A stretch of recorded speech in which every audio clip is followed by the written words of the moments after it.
വൈദ്യുതി ഭവന്റെ management information systems വിഭാഗമാണിത്. ഇവിടുത്തെ എഞ്ചിനീയർമാർക്ക് 6.5 മാസക്കാലം ആഴ്ചയിൽ 7 ദിവസവും 12-13 മണിക്കൂർ പ്രവൃത്തി സമയമായിരുന്നു.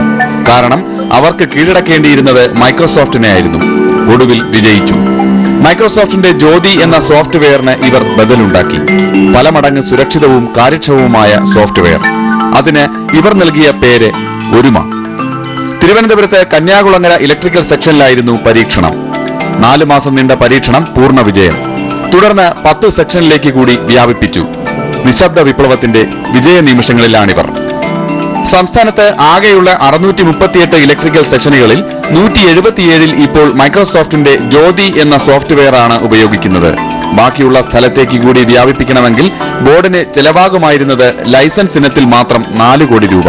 സോഫ്റ്റ്വെയർ അപ്ഗ്രഡേഷന് ഓരോ 5 കൊല്ലം കൂടുന്തോറും ഇന്നത്തെ നിരക്കിൽ വേണ്ടിവരുന്നത് 6 കോടി വീതവും. ലിനക്സ് അടിസ്ഥാനമാക്കി മാർച്ച് ആദ്യ വാരത്തോടെ 450 സെക്ഷനിലേക്ക് ഒരുമ വ്യാപിപ്പിക്കാൻ ഇവർ തയ്യാറായി കഴിഞ്ഞു. ലൈസൻസ് ഇനത്തിൽ ഒറ്റ പൈസ ചെലവില്ലാതെ. സോഫ്റ്റ്വെയറുകളുടെ പുതിയ പതിപ്പുകൾക്ക് കോടികൾ ആവർത്തന ചെലവ് വരുന്ന അവസ്ഥയിൽ നിന്നാണ് വൈദ്യുതി ബോർഡിന് മോചനം കിട്ടുന്നത്. NK Girish, Manorama news, Thiruvananthapuram. എന്തെല്ലാം ഓർമ്മകൾ ഉറങ്ങിക്കിടക്കുന്ന, ചരിത്രം ഉറങ്ങിക്കിടക്കുന്ന